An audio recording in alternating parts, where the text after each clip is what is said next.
오늘은 단재강세 4479년 배달 4355년 양력 4월 25일 음력 3월 25세. 이 시간은 4월 넷째 주 월요일 새벽 경배 시간입니다. 이번 주에 한백음께서 주신 말씀은 천궁을 지켜라 라는 말씀입니다. 천궁은 하느님께서 임하시는 곳이 천궁이죠. 우리 삼일신구 신운에 자성구자하라 항제인후 신이라 라는 말씀을 주셨습니다. 그것은 항제이노, 노는 뇌를 말씀하시는 것이죠. 머리입니다. 하느님께서는 우리의 머리꼴에 임하신다고 하셨습니다. 그러니 우리의 머리꼴이 바로 천궁입니다. 그 머리꼴에 천궁을 지키는 것은 어떻게 하는 것인가? 자성구자하라고 하셨습니다. 스스로의 성품으로부터 하느님의 씨앗을 찾아라. 성품을 가꾸어야 된다는 것이죠. 우리의 성품을 가꾸어야 우리의 머리꼴에 천궁을 받들게 되고 천궁을 받들어야 하느님을 모실 수 있다는 것입니다. 천궁을 지켜라 하심은 우리의 성품을 닦아서 하느님께서 머리꼴에 임하실 수 있도록 하여라 라는 말씀이죠. 우리의 삶은 끊임없이 진화되어 나온 삶입니다. 그냥 물질적으로만 보더라도 우리는 진화되어 왔습니다. 작은 단세포에서 출발하여 다세포가 되고 다세포에서 양서류, 파충류, 포유류 그렇게 진화를 거듭하고 또 거듭하면서 영장류, 사람이 되었지요. 그렇게 우리는 진화해 왔습니다. 처음에 출발은 무엇으로부터 출발했습니까? 한 세포로부터 출발했습니다. 그리고 그 한 세포는 모든 세포가 다 똑같았지요. 지금 우리의 몸을 이루고 있는 이 세포들은 그 출발이 다 똑같았습니다. 그래서 우리 몸의 유전자는 우리 몸에 있는 어떤 세포든 그 똑같은 유전자를 가지고 있는 것이죠.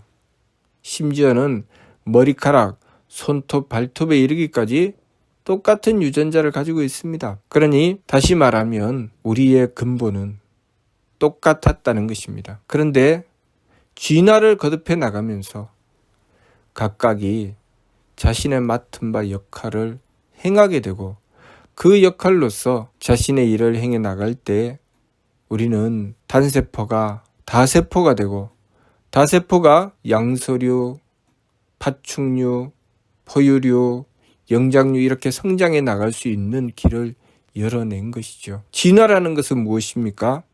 자신의 역할을 제대로 행해 나왔을 때 진화가 이루어져 나가는 것입니다. 자신의 역할을 제대로 행해 나가지 않으면 진화는 이루어지지 않습니다. 만일 우리가 세포였을 때 서로를 배려하지 않고 자신의 역할을 찾아내지 못했다면 우리는 단세포에서 끝났을 것입니다. 단세포의 삶은 불과 몇 시간 또는 며칠 정도겠지요.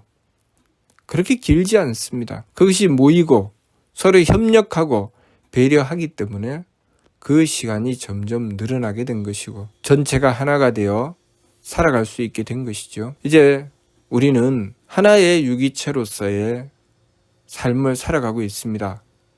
수많은 세포들이 200조 이상의 세포들이 모여서 한 덩어리로 살아가고 있습니다. 여기서 더 진화하게 되면 무엇일까요?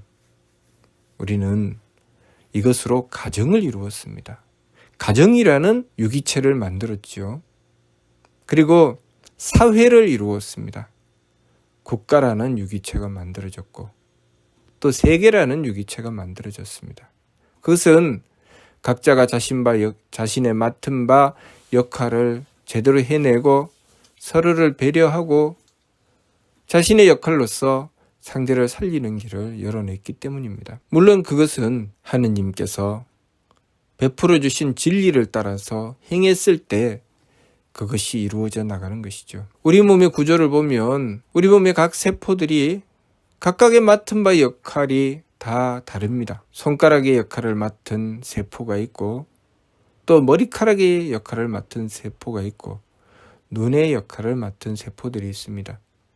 눈 안에서도 각각의 맡은 바 세포의 역할이 다 다르기 때문에 수정체, 망막 등 여러 가지 세포가 자신의 맡은 바 역할이 다 있죠. 우리 뇌세포는 겉으로 드러나지 않습니다. 뇌세포가 하는 일은 우리 손이나 발, 입이나 이빨처럼 그렇게 직접적으로 움직이지 않습니다. 다른 세포들은 직접적인 일로서 그 맡은 바 역할을 행해 나갑니다. 그런데 우리의 뇌세포는 어쩌면 가상적인 일을 해내죠. 실질적으로 드러나지 않고 상황을 판단하고 그리고 그 상황에 따라서 명령하죠. 손발이 움직이고 눈이 보고 귀가 듣고 그렇게 다른 세포들이 움직여서 그것을 전달해 주면 그 전달을 받고 판단하여 또 그 세포들에게 전달합니다. 판단의 결과를 전달하죠. 그렇게 어쩌면 우리의 뇌세포는 아무것도 하는 일이 없는 것처럼 보입니다. 만일 우리 사회에 우리 사람들의 역할을 그 세포의 역할로 본다면 우리 뇌세포는 돈을 버는 것도 아니고 직접 나가서 일을 하는 것도 아니고 아무것도 하지 않고 가만히 앉아서 남들이 벌어오는 것을 받아먹고 또 그들에게 지시하고 그런 역할밖에 하지 않습니다. 그래서 그러한 역할을 하는 이들을 하는 일 없이 산다라고 얘기하죠. 우리의 뇌세포에게 너희들은 왜 하는 일이 없이 사느냐라고 한다면 우리는 받아들이지 못하게 되겠지요.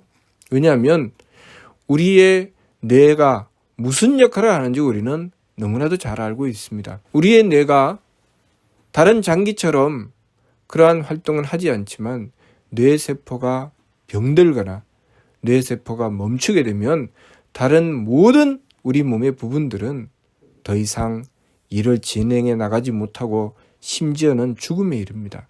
그래서 오늘날 의학에서 심장이 뛰는 것을 멈추는 것은 죽음이라고 단정짓지 않지만 뇌의 활동이 멈추는 것은 죽음이라고 단정짓습니다. 그것을 뇌사라고 하죠. 뇌가 죽으면 죽는 것이다. 별로 하는 일도 없는데 물건을 든다거나 무엇을 본다거나 무엇을 듣는다거나 그렇게 하지도 않는데 그 뇌세포가 죽으면 그 온몸이 죽었다고 치는 것이죠. 사실 사람이 죽었을 때 세포들은 살아 있습니다. 그런데 그 살아있는 세포들이 다 썩어서 없어지기 전에 우리는 땅에 묻거나 화장을 하거나 그 온몸이 죽었다고 치부하고 장례를 치르게 되죠. 가장 중요한 것은 바로 뇌세포이기 때문입니다. 오늘날 우리가 어떤 역할을 맡으면서 살아가게 될 것인가? 그것은 내가 지금 무엇을 행해 나가느냐에 따라 달라지는 것이죠. 우리가 하느님의 말씀인 삼위신고를 공부한다는 것은 점점 뇌세포의 역할로 다가가게 된다는 것입니다. 하느님께서 발대신기하라고 하셨습니다. 하느님의 기틀을 열어라. 하느님의 기틀은 어떻게 여는가? 하느님을 모셔야 열 수 있다. 하느님을 우리의 머리꼴에 모셨을 때 하느님의 기틀을 열 수 있다라고 하셨습니다. 우리가 하느님을 모시기 위해서 지감조식 금촉의 세법을 힘써 행해 나가는 것, 그것은 우리 심기신의 망령됨으로 달리지 않기 위한 것입니다. 그리고 하느님을 모셨을 때 발대신기가 되는 것은 보고 듣고 알고 행함이 자유로워지는 것이죠. 그것을 통해서 끊임없이 하느님의 덕을 받들고 하느님의 지혜를 받들고 하느님의 힘을 받들어 홍익해 나가는 것입니다. 그렇게 하느님을 모시고 홍익해 나갔을 때 마치 온몸을 지켜나가는 뇌처럼 하느님을 모신 자는 이 세상을 지키는 힘을 가지게 되는 것입니다. 겉으로 보면 물건 하나도 들 수 없는 뇌세포가 우리의 온몸을 지켜내는 것처럼 하느님을 모시고 하느님의 진리를 받드는 자는 이 세상을 지키게 되는 것이죠. 점점 더 과학이 발달하고 점점 더 사회가 발달하면 발달할수록 그러한 역할을 하는 자는 너무나도 중요합니다. 왜냐하면 그러한 역할을 하는 자가 있느냐 없느냐에 따라서 국가의 운명이 좌우되는 것입니다. 그러한 역할을 하는 자가 있느냐 없느냐에 따라서 이 세계가 멸망하느냐 번영하느냐가 달려있는 것입니다. 전쟁을 막는 것은 무기를 든 자가 아닙니다. 전쟁을 막는 것은 그 뇌세포의 역할을 하는 자가 그 역할을 제대로 해냈을 때 전쟁은 멈추게 되는 것입니다.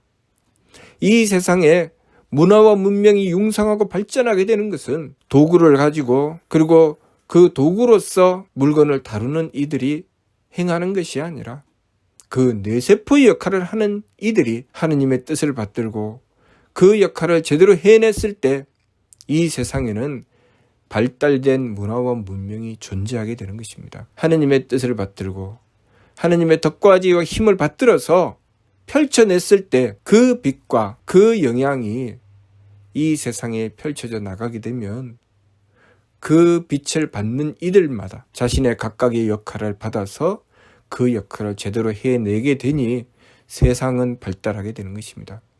그러나 뇌세포의 역할을 하는 이들, 다시 말해서 하느님을 모시고 하느님의 뜻을 받들어 행하는 이들이 제 역할을 해내지 못하게 된다면 이 세상은 점점 어두워질 수밖에 없습니다.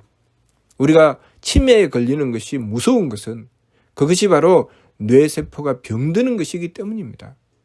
뇌세포가 병들게 되면 그 몸은 아무리 건강하여도 제 역할을 해내지 못합니다. 하느님을 모시고 진리를 수호하는 자가, 하느님의 진리를 받들고 행하는 자가 그 참된 진리를 바르게 지켜내지 못하고 하느님의 뜻을 받들어 행하지 못하게 된다면 이 세상은 바른 길로 나아갈 수가 없습니다. 그러니 우리가 하느님을 모시고 하느님의 진리를 받들어 공부하는 자, 하느님을 향하여 그 진리로서 원도하는 자는 자신의 사명이 얼마나 큰지, 얼마나 중요한지 바르게 깨달아야 합니다. 그렇게 해야 이 세상은 복된 세상이 되는 것입니다. 홍익인간 이화색이라는 말씀은 바로 그러한 뜻이죠. 그래서 한백음께서 이 세상에 오셔서 먼저 그 본을 보여주신 것입니다. 굴령저철에게 명령하시어서 자이 성기령아 너희 신령과 밝은이더라 라고 명령하시며 이 세상 인간사 366사를 다스려 주시며 그 본을 세워주셨습니다. 그것은 사람의 역할 중에 가장 중요한 역할이 무엇인가 그것을 보여주신 것이죠. 바로 우리 몸의 뇌세포와 같은 역할, 그것을 한백음께서 보여주신 것입니다. 또한 우리 인간이 점점 발전하고 발달하며 진화해 나가게 된다면 이 세계의 모든 만물 중에 또한 뇌세포의 역할을 하게 되는 것입니다. 그래서 인간을 만물의 영장이라고 하는 것이죠. 만물의 영장은 가장 중요한 존재라는 것입니다. 이 세상에서 가장 중요한 존재, 바로 우리 몸에 있어서 뇌세포와 같은 존재라는 것이죠. 그런데 만일 그러한 역할을 하는 이들이 병들게 되면 그 몸을 망치게 되죠. 몸이 정상적으로 움직이지 않습니다. 오늘날 우리 인간들은 하느님의 뜻을 받들고 진리를 공부하며 자신의 사명을 깨닫고 자신이 해야 될 일을 행해 나가야 합니다. 그런데 그 공부를 제대로 하지 못하고 그 진리를 받들어 행하지 못하기 때문에 지구가 병드는 것입니다. 지구가 병들기 때문에 동물과 식물들이 병들어서 멸종하게 되고 물과 공기가 오염되고 땅이 오염되는 것입니다. 우리가 오염된 지구를 떠나서 멀리 다른 우주의 행성을 찾아 떠날 생각을 해서는 안 되는 것이죠. 그것은 우리의 뇌세포가 몸이 병들었다고 해서 이 몸을 버리고 다른 몸을 찾아야 되겠다라고 하는 것과 별로 다르지 않습니다. 그러니 우리가 내가 해야 될 일이 무엇인지, 나의 역할이 무엇인지, 하느님께서 나에게 주신 사명이 무엇인지 그것을 바르게 깨닫고 우리 삶의 진정한 목적을 향해서 나가야 합니다. 우리는 이 세상에 하느님을 모시기 위해서 태어났다는 말씀 잊지 말아야 됩니다. 이번 주 말씀, 천궁을 지켜라 하신 말씀. 우리가 천궁을 지켰을 때 우리는 천궁을 지키는 자로서의 의미와 가치를 가지게 됩니다. 우리 몸에 있어서 뇌세포와 같은 존재가 되는 것이죠. 그렇게 천궁을 지켜서 하느님을 모셔 발대신기 하느님의 기틀을 열 때 우리는 가정에서 내가 존재하는 역할이 마치 뇌세포와 같은 역할을 행함으로써 그 가정을 하느님의 덕과 지혜와 힘을 받들어서 복되게 하는 존재가 되는 것입니다. 또한 이 사회에 내가 어느 곳에 있다 할지라도 우리가 한백음을 모시고 한백음의 덕과 지혜와 힘을 받드는 길로 나갔을 때 그 사회, 그 자리에서 나는 뇌세포와 같은 역할을 하게 되는 것입니다. 뇌세포는 자기를 내세우지 않습니다. 감추어져 있죠. 자신이 드러나서 무엇을 행하는 것이 아니라 감추어져서 행하는 것. 우리가 한백음을 모시고 원도하고 정성을 들이며 어두운 방 안에 혼자 앉아 있어도 진리를 받들고 진리를 지켜나가는 것. 그것이 바로 뇌세포와 같은 역할을 하는 것입니다. 잠시도 쉬지 않고 항상 하나님의 진리를 받들고 그 진리를 지켜나가는 것. 몰래 숨어서 엉뚱한 짓을 하게 되면 그것은 병드는 것입니다. 그러니 항상 지감조식 금척의 세법을 힘써 행하고 일의 화행 한결같은 정성으로 놓치지 않고 하나님의 뜻을 받들어 나가며 반망즉진 항상 어긋나고 잘못된 것을 고쳐서 망령됨을 돌이키고 참됨으로 나아가는 것이죠. 그 힘으로 우리의 뇌세포는 우리 몸에 있는 각 부분들이 정상적으로 살아갈 수 있는 길을 열어냅니다. 그렇게 하나님을 모시고 하나님의 뜻을 받드는 이들은 자신의 역할을 행함으로써 이 사회의 구석구석이 정상적으로 돌아갈 수 있도록 하나님의 덕과 지혜와 힘을 받들어 행하게 되는 것입니다. 그러니 우리가 사람으로서의 역할, 사람굿이라는 길이 무엇인지 그것을 바르게 깨닫고 항상 하느님을 모시기 위해서 천궁을 지키며 천궁을 지켜서 하느님을 모심으로써 발대신기 하느님의 기틀을 열어 사람구실을 해나가야 하겠습니다. 사면신고를 통해서 사람구실의 궁극적인 목적 바로 성통공헌이라고 하셨습니다. 우리의 성명적을 갈고 닦아서 하느님께 통할 만큼 키워내는 성통과 그리고 그렇게 성통을 행해 나가는 길에서 완성하여 공적을 완성하는 공헌, 그렇게 성통공헌이 우리 삶의 궁극적인 목적이라고 하셨습니다. 그리고 그렇게 성통공헌을 이룸으로써 하느님께서 계시는 천궁에 나아가 영원한 쾌락을 얻는다고 하셨죠. 우리가 영원한 쾌락을 얻는다는 것은 무엇입니까? 우리의 뇌세포가 제 역할을 하여 우리의 몸이 건강해지고 건강한 몸으로서 살아갈 때 우리의 몸과 특히 우리의 뇌는 행복해지는 것입니다. 그러니 우리가 우리 몸이 병들었을 때 가장 고통스러워하는 것은 우리의 뇌입니다. 또 우리의 몸이 건강할 때 가장 행복해하는 것이 우리의 뇌죠. 그런 것처럼 우리가 하나님을 모시고 하나님의 진리를 받들어 나갈 때 세상이 도탄 속에 빠져들어가면 가장 괴롭고 힘들어하는 것이 바로 하느님을 모시는 이들이며 또 이 세상이 평화롭고 복된 세계가 되어 나갈 때 가장 행복해하는 것이 또한 하느님을 모시는 이들이라는 것을 우리가 바르게 깨닫고 항상 착함을 지켜 행하며 도리를 받들어 지켜서 하느님께서 베풀어 주시는 뜻을 받들고 힘써 행함으로써 이 세상에 하느님의 덕과 지혜와 힘을 받들어 펼쳐나가는 그런 고귀한 존재, 빛나는 존재로 살아가는 길을 열어나가야 하겠습니다. 이번 주 말씀, 천궁을 지켜라 하시는 말씀은 우리가 이 세상에 태어난 뜻이 무엇인지, 우리가 무엇을 위해서 살아가야 하는지 그 뜻을 밝혀서 우리에게 깨우쳐 주시는 말씀이니 항상 천궁을 지키기 위해서 세법을 힘써 행해나가고 오로지 한결같은 정성으로 한백음을 모셔서 그 뜻을 받들어 나가야 하겠습니다. 무슨 뜻인지 이해가 됩니까? 마치도록 하겠습니다.